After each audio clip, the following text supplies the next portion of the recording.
In the year 2025, extraterrestrial beings have seized control of Earth, enclosing cities within towering 300-meter walls to restrict human movement.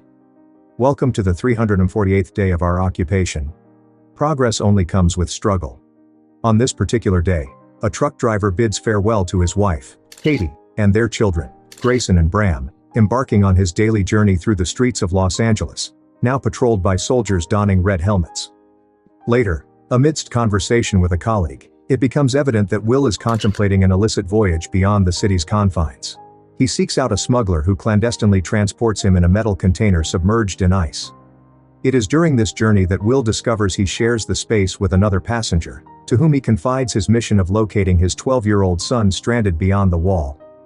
Their transit is abruptly disrupted by an explosion, causing the truck to overturn. In a daze, Will emerges only to be apprehended by the red-helmeted soldiers. Meanwhile, on the same morning, Katie ventures to an underground dealer in search of prohibited insulin. The invaders, by restricting access to vital medication, systematically eliminate the vulnerable, rendering procurement exceedingly arduous. Presenting a bottle of alcohol for barter, Katie is dismayed to find the insulin spoiled.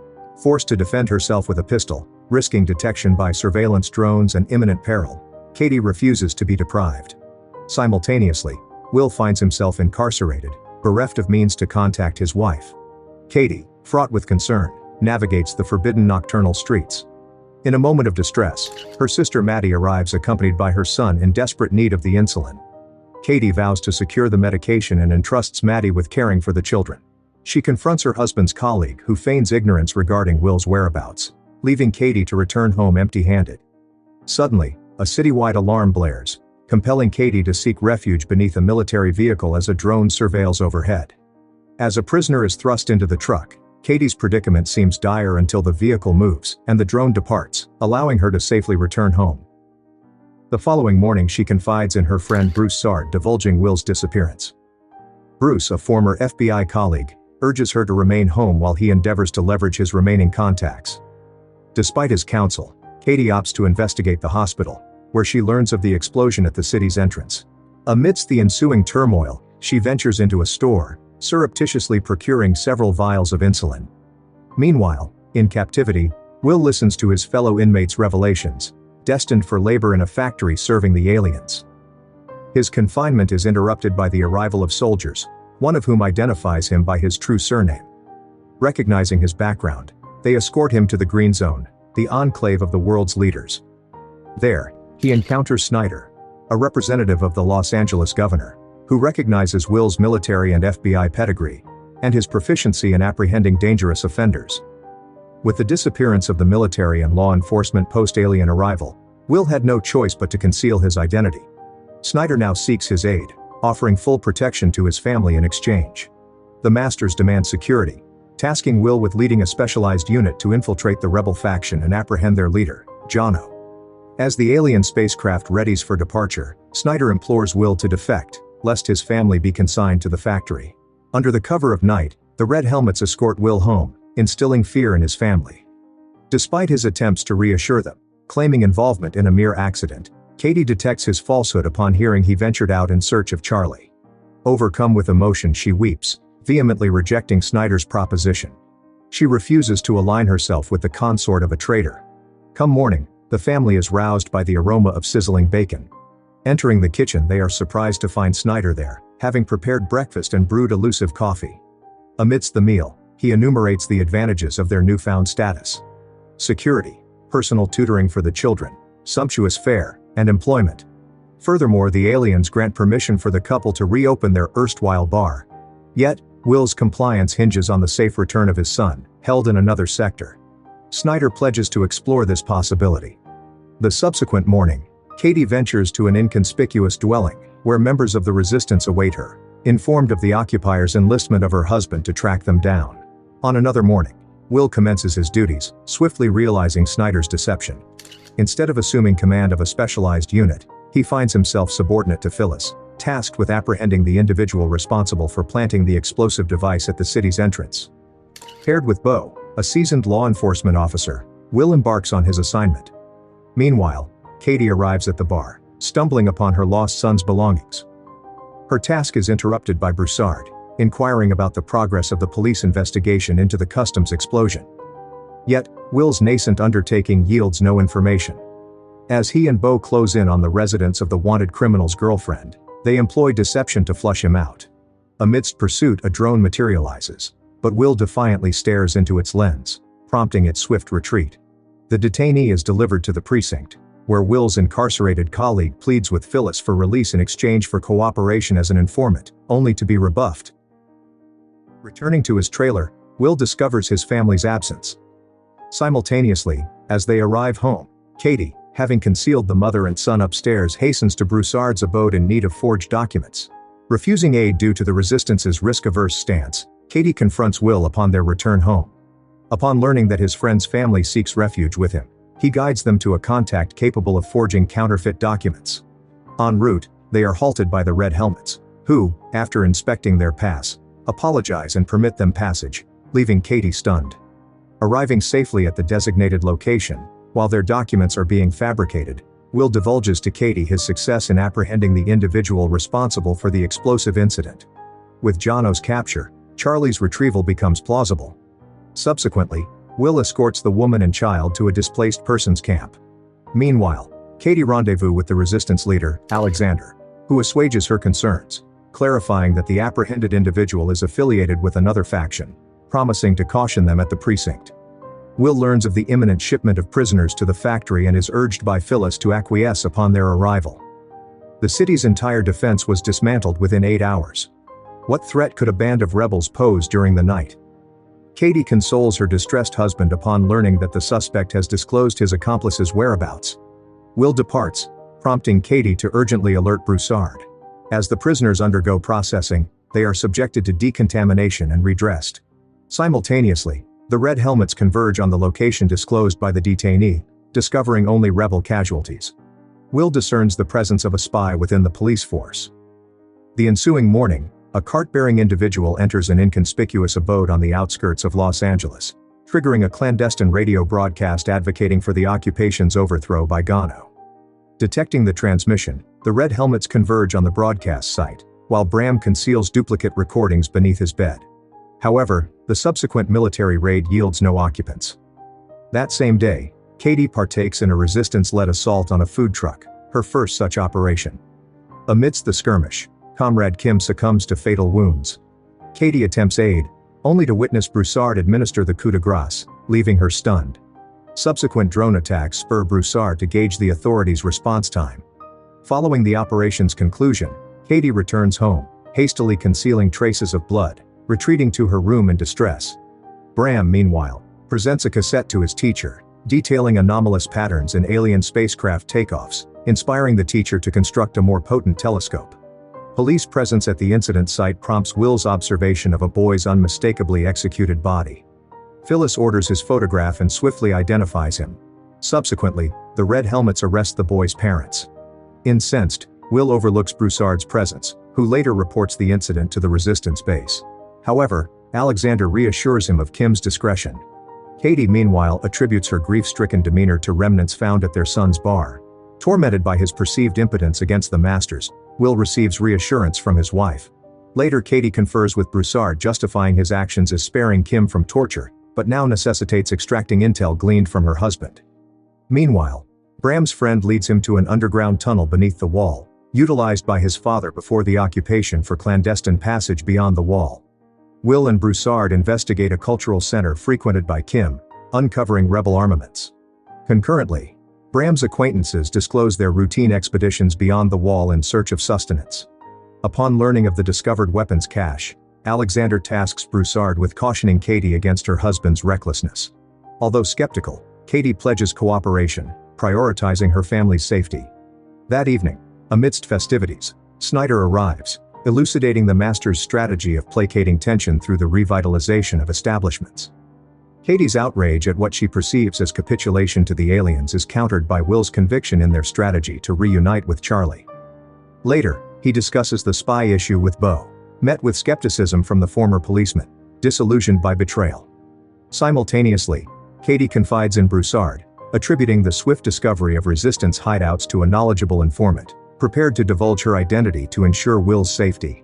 The following day, A contingent of red-helmeted soldiers storms into the school, their presence escalating into the harsh arrest of a teacher and the brutal assault of a student. Upon their return to base, one of them sheds his helmet, revealing himself as Broussard. Later he divulges to Alexander that he's acquired knowledge of the Red Helmet's duty roster, affording them a strategic advantage. Simultaneously, Phyllis presents Will with intelligence regarding the Los Angeles rebels, suggesting that a united offensive could eradicate the entire bloc. She implores Will to grasp the implications for him and his family, relying on his loyalty. Meanwhile, Katie accompanies the children on a stroll with Lindsay, the governor appointed by the authorities, and initiates a prearranged signal by activating a streetlight. The sound of shattering glass follows. After a brief countdown, she deploys a fire extinguisher. Only after extinguishing the fire does Katie contact emergency services. The Red Helmets, along with Will, respond. His indignation mounts upon discovering his house under search, though he begrudgingly acknowledges the protocol.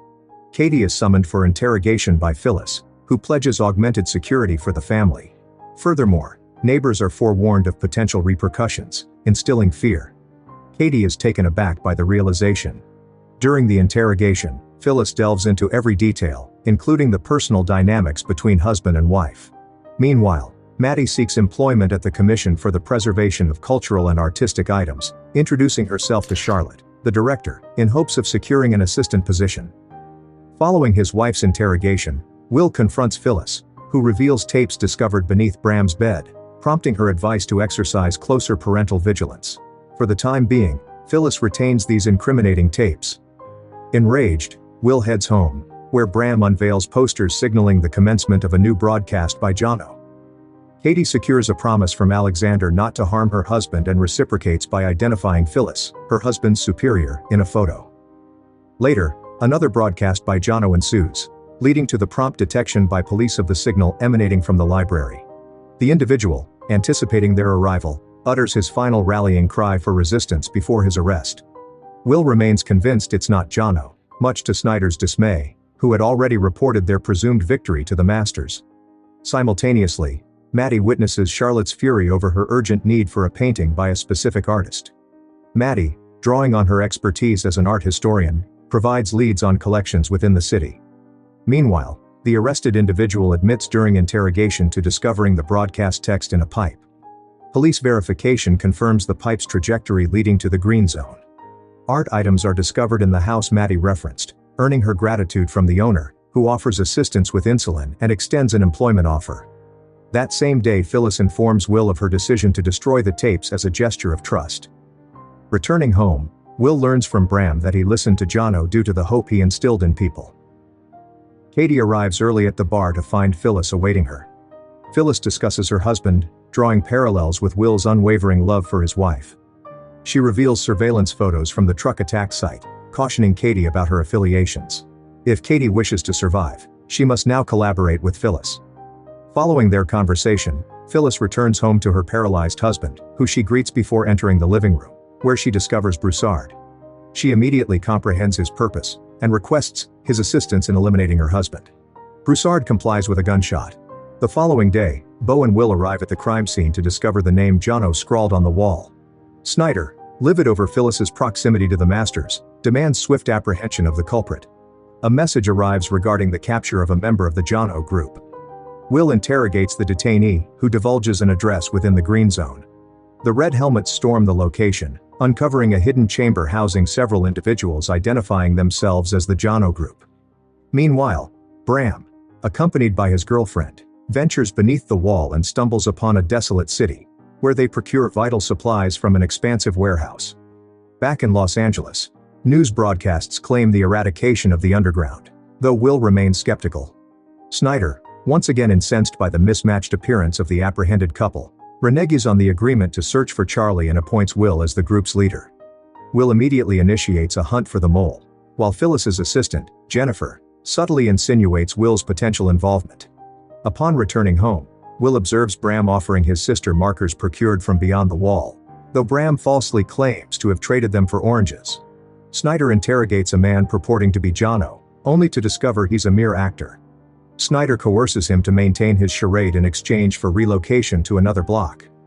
Meanwhile, Bram pledges to procure a potent lens for his teacher's telescope. Will, unbeknownst to his wife, conducts a covert search of the bar but uncovers nothing incriminating save for an unfamiliar book. The televised trial of Jono airs, featuring relatives of terrorism victims, culminating in a public scaffold for execution. The actor, deceived by Snyder's promises to combat terrorism, realizes his predicament too late, unable to prevent his demise. Immediately following the execution, Snyder extends an invitation to Will, promising a revelation. Simultaneously, Alexander's group readies for a new assault, with Katie among the rebels. En route, Will confronts Snyder, denouncing the futility of the actor's execution, but Snyder underscores the necessity of pacifying the populace and buying time to uncover the real Jono. Snyder's car winds through the city under the watchful eye of a squad of red helmets, among them Broussard. A diversion orchestrated by a faux road worker redirects them, allowing Broussard to ambush his comrades when the convoy slows. Snyder attempts to flee, but Will secures the armored car's doors. Rebels disguised in red helmet uniforms open fire, managing to pry open a door, yet Will retaliates from within, extricating Snyder from the danger. Despite the sudden appearance of drones, the rebels evade capture. Will escorts Snyder to the bar, where Katie coincidentally arrives. Snyder, in a panic, finds no solace in Will's limited protection. Privately, Katie implores Will not to risk himself for someone so undeserving, but Will is compelled to aid anyone in need. Unable to utilize the phone, he ventures to a payphone outside to summon reinforcements. Meanwhile, Alexander, upon learning of Will's involvement in Snyder's rescue, seethes with anger. However, Katie broadcasts via radio that the traitor is among them at the bar. She returns to Snyder, engaging him in conversation to disarm his suspicions. Snyder boasts of his former status as an economics professor, leveraging it for his position of power. He mentions the existence of 7 other colonies but remains ignorant of their affairs. Will re-enters, announcing the impending arrival of reinforcements. As Katie tends to Will's wound, he reveals that Jono is a collective identity rather than an individual. Katie implores Will not to intervene in Snyder's demise, but Will rationalizes that someone else will fill the void left behind. Snyder then discloses that his associates have located their son, negotiating Charlie's return. Suddenly a knock interrupts their conversation.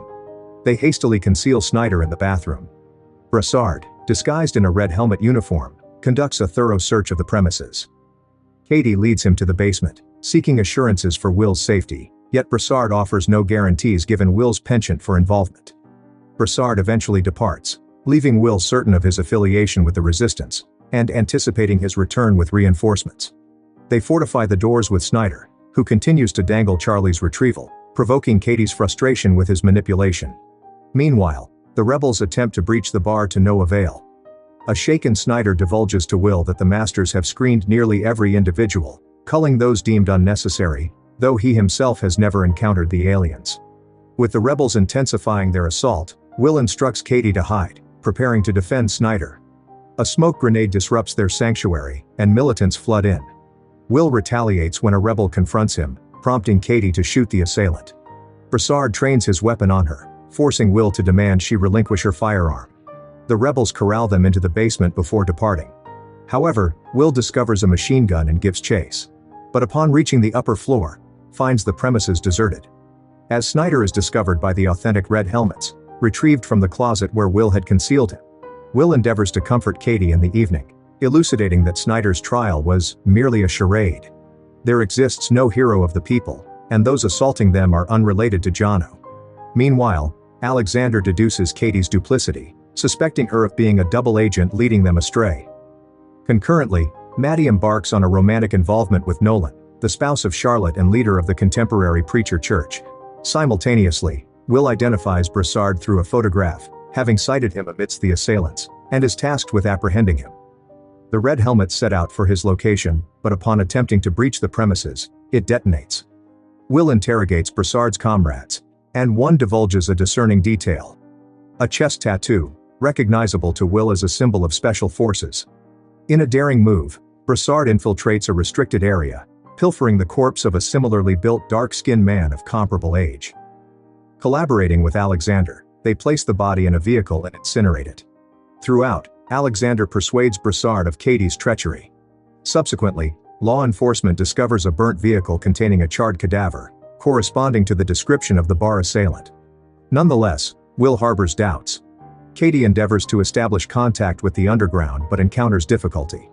Eventually, She intercepts an encrypted communication indicating a rendezvous point, where Broussard awaits her in a vehicle. Meanwhile, Will's associate, Jennifer, uncovers 14 individuals resembling Broussard in the database, leading Will to realize Broussard's prior affiliation as a former FBI agent. Broussard confides in Rachel, a member of the resistance, disclosing Alexander's directive to eliminate Katie and his inability to execute it. Will visits Snyder in the Green Zone, reporting Broussard's contrary actions and acknowledging his adeptness, vowing to track him down. In response, Snyder furnishes him with an envelope containing a recent photograph of Charlie. Will presents it to Katie, who tearfully implores her husband to liberate themselves from Snyder's influence. He pledges to do so in due course. Meanwhile, Charlotte becomes aware of Maddie and Nolan's liaison, threatening Maddie's employment. Nolan, however, asserts his authority and offers Maddie a position as his assistant. The authorities receive fresh intel, prompting Will to return home. Presenting his wife with a photo of Broussard, he reveals that the latter's fingerprints were found in their bar, indicating a prior visit. Katie claims ignorance, but upon seeing images of Broussard's victims, she recollects his visit, during which he mentioned residing in his mother's house and working on repairs. Utilizing construction store receipts, Jennifer swiftly tracks down Broussard's mother's residence.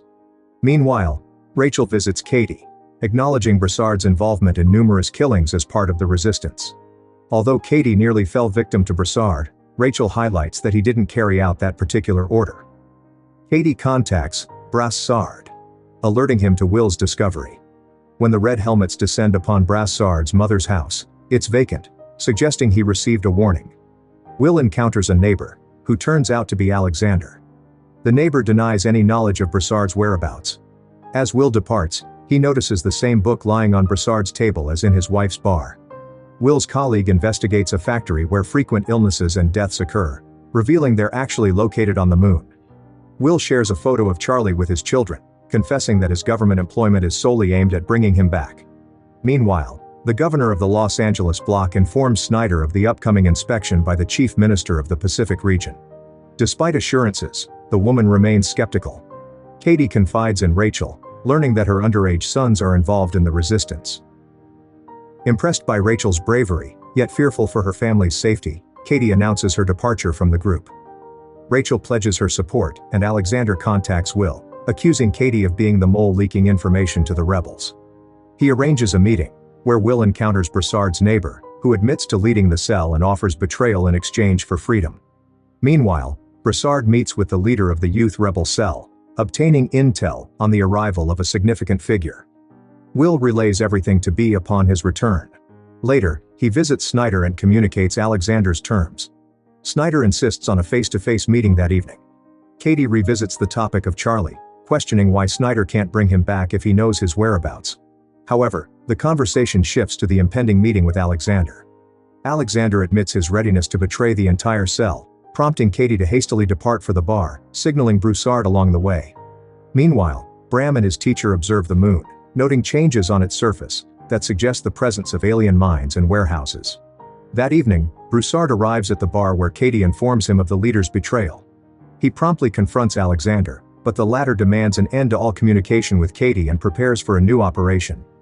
The following day, Will escorts Snyder to the meeting spot with Alexander, who confesses his desire for survival and requests a universal pass for interblock travel.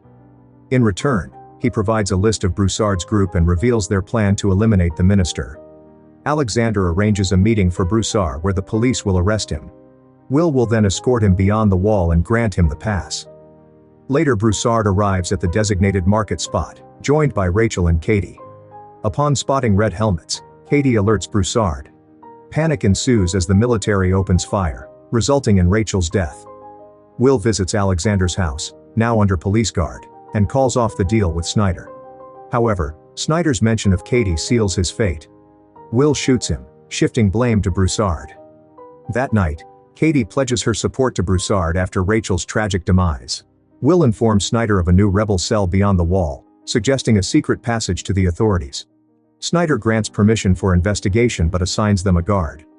Meanwhile, Broussard and Katie meet with the youth cell leader to plan a joint attack on the minister, slated for the subway. Will and Broussard survey the city from atop a skyscraper before simulating an attack to discern their guard's response.